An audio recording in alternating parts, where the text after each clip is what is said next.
pessoal!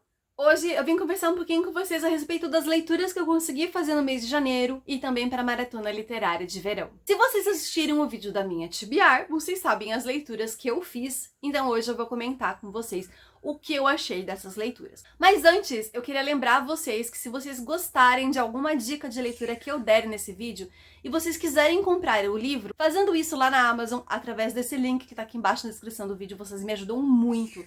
Porque vocês não pagam nada mais do que vocês já vão pagar pelo livro que vocês vão comprar e eu vou receber uma pequena comissão da Amazon por ter feito essa indicação para vocês. Essa é a única forma hoje que eu tenho de monetizar o meu trabalho aqui na internet, então dá uma força, vai lá e se vocês forem comprar, façam através do link que tá aqui embaixo na descrição do vídeo. Eu comecei o mês e o ano lendo Mansão Gallat, da Avi Schwab. E eu comecei por essa leitura aqui porque ele é a minha leitura conjunta com as minhas amigas. Todo ano a gente faz algumas leituras conjuntas, a gente escolhe alguns livros pra gente ler junto e debater as leituras e depois conversar sobre o que a gente achou. Cada uma lê no seu tempo, a gente não estipula metas nem nada do tipo como normalmente é feita a leitura conjunta. E quando todas as três conseguem concluir, a gente separa, tem uns 5 minutos ali no grupinho e a gente conversa o que a gente achou. Eu gostei dessa leitura, só que o que eu achei é que ele deveria ter sido publicado com outro nome da autora, Victoria Schwab. Porque a Olivia, a nossa protagonista, ela tem 14 anos, ela é bastante jovem e impulsiva, né? Como a gente espera de todo e qualquer adolescente. A história ela não tem um tom sombrio o suficiente, não na minha visão pelo menos, para justificar a publicação dele através de Vi Schwab. Para quem não sabe, a autora tem 2 nomes. Vi Schwab ela usa para histórias um pouco mais maduras e Victoria Schwab para literatura mais juvenil e infanto-juvenil. E eu achei esse livro em alguns momentos até bem bobos. E como eu já li aquele outro dela, Cidade dos Fantasmas, eu acho que combina muito, tem muito essa pegada de Cidade dos Fantasmas, que inclusive ali tem cenas bem mais tensas com os fantasmas do que eu achei que tem nesse aqui. Em Mansão Gallat a gente vai conhecer a Olivia, essa órfã de 14 anos que também é muda. Ela não consegue falar desde que ela se entende por gente. A Olivia é capaz de ver fantasmas e ela acha que isso é normal. Ela acha que outras pessoas também conseguem ver e pra ela isso é tudo normal. Só que as coisas mudam bastante quando ela recebe uma carta de um tio dizendo que finalmente conseguiu encontrar, que ela é filha da irmã dele e que é pra ela ir morar lá. Chegando na casa, que é a Mansão Gallat, ela descobre que esse tio morreu já tem mais de ano e que ninguém mandou aquela carta pra ela. O primo dela, o único herdeiro, então, ali da família, fica muito puto e quer que ela vá embora. Mas ela se recusa porque finalmente ela tem uma casa, um lar e pessoas que podem dar carinho para ela. Então ela vai cada vez se envolvendo mais nas estranhezas daquele lugar. Mansão Gallat é publicação da editora Galera e conta com a tradução da Paula de Carvalho. Em seguida, eu peguei para ler Onde Está a Daisy Manson, que é a publicação da editora Trama e conta com a tradução do Edmundo Barreiros. Esse aqui é um thriller e agora começa então a minha TBR da Maratona Literária de Verão. Ele cumpriu, era da família Andrômeda, eu acho, eu não lembro mais. Mas ele tava ali no desafio, né, de ler um thriller, um policial, e eu peguei esse aqui porque é quase dos únicos que eu tenho sem ler na minha estante desse gênero. E eu gostei bastante dessa leitura, eu achei que a autora conseguiu esconder muito bem quem é o culpado pelo desaparecimento dessa garotinha da Daisy Manson, que tem só 9 anos. E eu acho que ela conseguiu carregar bastante a história de realidade, sabe? Eu li e eu fiquei muito puta com aquela mãe, eu fiquei muito puta com aquele pai, eu fiquei muito puta com aquele irmãozinho, eu fiquei muito puta com todo mundo. Porque apesar das coisas serem muito absurdas, a gente vê isso no nosso dia a dia, sabe? A gente vê isso no jornal. Então, muita coisa que acontece aqui, você fala, puta que pariu, sabe? Mas é isso mesmo. A gente vai acompanhar a história pelo ponto de vista de 2 personagens, uma policial que é narrado em terceira pessoa e um investigador que é narrado em primeira pessoa. Eu achei isso confuso no início, mas depois eu me acostumei, eu me habituei e foi super tranquilo. Eu acho que tem mais uns 2 pontos de vista bem esporádicos que trazem pra gente uma perspectiva um pouco diferente da história, mas não me lembro com muita clareza agora, pra ser bem sincera pra vocês. No fim, eu gostei, como eu falei pra vocês, dá pra desconfiar de todo mundo, dá pra achar que todo mundo tem culpa no cartório, dá pra achar que qualquer um pode ter feito mal a Daisy e desaparecido com ela. Mas eu gostei bastante de como a história terminou, eu achei que terminou de uma maneira bem legal. Li também Tormenta de Fogo, do Brandon Sanderson, que é o segundo volume da trilogia dos Executores, publicado pela editora Aleph, aqui do Brasil, e conta com a tradução da Isadora Próspero. Como eu falei, é o segundo livro de uma trilogia. O primeiro é Coração de Aço, que vocês sabem que eu gostei bastante, porque eu já falei dele aqui no canal pra vocês. Eu fiquei enlouquecida pelaquele livro e eu tava muito curiosa pra fazer a leitura de Tormenta de Fogo, porque Tormenta de Fogo foi um dos personagens do primeiro livro que me deixou mais curiosa.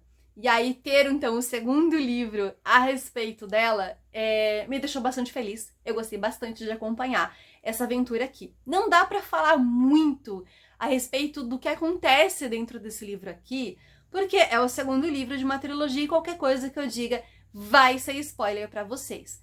Mas, pra quem não conhece a trilogia dos Executores, dando assim uma ideia bem geralzona, vocês já assistiram The Boys?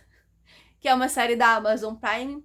Tem ali uma pegada parecida com The Boys. A gente tem pessoas que ganharam superpoderes com a chegada de um asteroide e que ao ganhar esses superpoderes as pessoas são corrompidas por eles.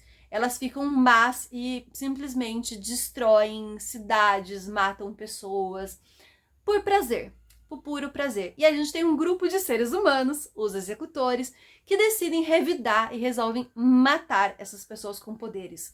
Mas não é tão fácil assim. Tem pessoas ali, tem pessoas que têm poder de reviver. Você pode matar à vontade que a pessoa vai reviver. Eles descobrem através do nosso protagonista, o Davi, que todo super tem um ponto fraco e que esse ponto fraco desativa esses poderes e eles vão ter que batalhar atrás de descobrir cada ponto fraco de cada super para derrotar eles. Como vocês podem ver pelo sorriso que eu botei na minha cara desde que eu comecei a falar desse livro, eu amei essa leitura. E eu acho que tem grandes chances da trilogia dos Executores se tornar uma das minhas trilogias favoritas. Li também Os Lobos Dourados, da Roshani... Não consigo pronunciar o nome da autora. Publicação da Astral Cultural, que conta com a tradução da Márcia Blasquez. Esse aqui, eu confesso que foi um desafio fazer a leitura, porque ele tem toda uma parte mágica bastante complexa. Ele é uma fantasia histórica que se passa em Paris de 1889 e que vai trazer muitos fatos históricos. E a autora ela vai usar desses fatos históricos para transformar isso dentro da história dela. Então ela pega uma guerra que realmente existiu, que foi por um motivo X, e ela diz dentro da história dela que foi por um motivo Y, porque tem a ver ali com a magia, com a construção, com as regras de magia, com a construção mágica que ela deu aqui para esse livro. E a gente vai acompanhar um grupo de pessoas que são vilões, basicamente. Eles são ladrões, e a gente vai acompanhar um roubo dando muito errado. A pessoa que foi roubada descobriu e começa a chantagear, então, esse grupo para que ele roube outra coisa para eles. E acaba se tornando bem divertido, acaba se tornando bem dinâmico. De uns 10% até quase uns 80% do livro. O meu problema com ele foi o final. Eu achei o final muito enrolado. Algumas coisas acontecem ali, a gente acha que tá se encaminhando pro final, mas quando a gente olha ainda falta 80, 50 páginas e você não sabe por que a autora tá enrolando tanto. Aí vem um plot twist, vem uma virada e outras coisas acontecem e os personagens são colocados em perigos de novo, são colocados em riscos de novo, aí enrola de novo. Então eu achei esse final um pouco cansativo.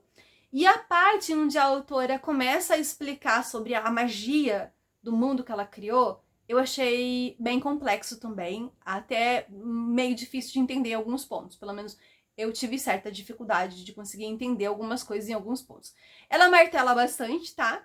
Ela vai explicar diversas vezes a mesma coisa, com óticas diferentes, porque sim, esse livro é narrado em pontos de vista diferentes. O nosso grupo é formado, acho que por 5 pessoas, se eu não estou muito enganada. E a gente vai ter capítulos intercalando entre esses 5 personagens, para que a gente possa conhecer um pouco mais deles e se apegar um pouco a cada um, que de repente a gente se sentir um pouco mais íntimo ali. Eu confesso que eu me apeguei bastante ao líder da turma e o interesse romântico dele. Eu me apeguei bastante a esse casal e também ao cara que foi roubado. Ele é bastante divertido e eu tava torcendo muito para que algumas coisas acontecessem dentro desse livro. Li também Dark One Assombroso, do Brandon Sanderson, e desse monte de gente aqui embaixo. Tem um monte de gente envolvida nesse projeto aqui, tem desenho de um, roteiro do outro, coloração do outro, então tem uma galera envolvida aqui nesse projeto. E ele é a publicação da editora Faro aqui no Brasil e conta com a tradução do Delfim, acho que é assim que pronuncia o nome do tradutor. Saiu pelo selo Poseidon, que acho que é o selo da editora que publica quadrinhos, não sei. É um quadrinho grosso, tá? Muito belo, muito belo mesmo. Veio com um pôster lindíssimo. Eu não tenho costume de colocar pôster na parede. Vocês têm? Comentem aí embaixo pra mim. Se vocês têm costume de colocar pôster dos livros favoritos de vocês ou de qualquer coisa que venha com pôster. Eu não tenho costume e também nem tenho espaço, né? Como vocês podem ver que minha parede tá cheia, então não tenho lugar pra colocar. Nessa história a gente vai acompanhar o nosso protagonista, que é um jovem de ali dos 18 anos, mais ou menos. A mãe dele é uma advogada bastante famosa no meio dali do direito. E ele sai de casa e ela sustenta ele pra ele morar num apartamento, porque basicamente ela não quer ter que pensar muito no próprio filho, ela não quer ter trabalho com esse menino que é um pouco problemático. Ele faz terapia, ele enxerga um espírito que acompanha ele o tempo inteiro, de uma menina que fala com ele o tempo inteiro, e ele se sente muito atormentado por alguns pensamentos um pouco violentos que ele tem. Em contrapartida a isso, a gente vai ver um mundo fantástico, um mundo medieval fantástico, onde eles estão aguardando que uma lenda aconteça. De tempos em tempos, o assombroso retorna para ser derrotado pelo herói que é escolhido ali no meio deles. E, de tempos em tempos, isso sempre acontece. E eles estão aguardando que isso finalmente aconteça. E a gente vai ver o desenrolar disso. A gente vai ver esse menino lutando contra aquilo que ele acha certo. A gente vai ver inversões de valores e é bem legal. Bem legal mesmo essa leitura. Pra finalizar esse vídeo aqui, eu li Pássaro e Serpente, primeiro volume da trilogia, né, de Pássaro e Serpente, da Shelby Marin. Não sei se estou pronunciando o nome certo da autora. Publicação também da editora Galera, que conta com a tradução da Glenda de Oliveira. E, gente, eu gostei desse livro. Eu gostei. Gostei dessa leitura, gostei dos personagens, gostei da química dos personagens, gostei bastante dessa leitura. Eu achei que, por ser publicação do selo Galera, na minha cabeça, ele ia ser um pouco mais jovem, tá? E não é. A nossa protagonista é a maior de idade, eu acho que ela já tem, sei lá, 20 anos. Ela não é virgem, ela é boca suja, ela vai falar sobre sexo e vai falar palavrão à torto direito. Ela fala peito, ela fala o que ela tiver que falar, sabe? E em contrapartida a isso, o nosso herói aqui, ele é virtuoso. Ele é um cara que começou a trabalhar para a igreja como caçador de bruxas. E a nossa protagonista é o quê? Uma bruxa. Claro, obviamente. Minha única crítica fica com relação a... Eu achei que a birrinha entre eles, sabe? Ali, a provocação entre eles ia durar mais. E não é que não dura, mas é que eles são colocados em uma posição que eu considerei cedo demais. Porque tava tão gostoso ela provocando ele e fugindo dele, né? Essa parte eu posso contar pra vocês porque não é spoiler, tá? Eles se conhecem em um momento em que os reis, as rainhas ali estão fazendo uma passeata no meio da rua. E ele tá fazendo a segurança e ela tá saindo de uma padaria. Porque ela foi comer rolinho, que ela gosta de um rolinho doce lá, com canela. E ela tá fantasiada de homem, porque pra ela é muito mais fácil ser fantasia de homem, porque as mulheres são mal vistas naquela sociedade. Como qualquer mulher que não siga a regra patriarcal ali da sociedade é tratada como bruxa, ela não quer ter essa preocupação. Então ela se veste de homem quase sempre. Só que ele percebe que na verdade é uma mulher. E ele fica, mano, por que você tá de calça? E ela fica, porra, eu uso o que eu quiser. E aí, tem uma situação entre eles que ele tá subindo e ela mostra o dedo do meio pra ele e corre. E aí ele fica assim, do tipo... Que atrevida, que ousada, como você mostrar o dedo, que herege. Aí mais pra frente, ela tá roubando roubando um item que pra ela é muito importante e ele vai até o lugar, né, porque ele é uma espécie de polícia, e aí ele reconhece ela, ele fala, é aquela heregezinha da praça, e ela reconhece ele e cumprimenta, tipo, e aí, beleza? E ele fala, filha da puta, como assim? Ela me cumprimentou!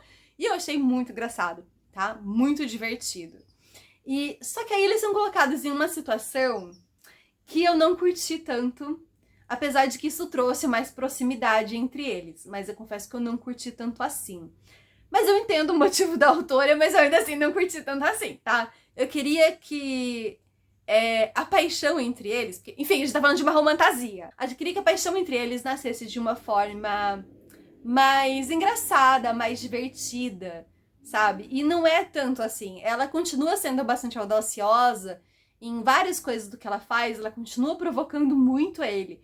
Principalmente porque ele não tem experiência nenhuma com mulheres, né? Ele nunca viu o corpo de uma mulher, ele nunca teve relações sexuais. E ela usa disso pra deixar ele bastante constrangido em diversos momentos, e é bastante engraçado. Tem uma cena de sexo aqui, tá? A autora não usa palavras explícitas, como normalmente livros de hot fazem, mas é uma cena bastante sensual, é uma cena que deixa bem claro o que tá acontecendo.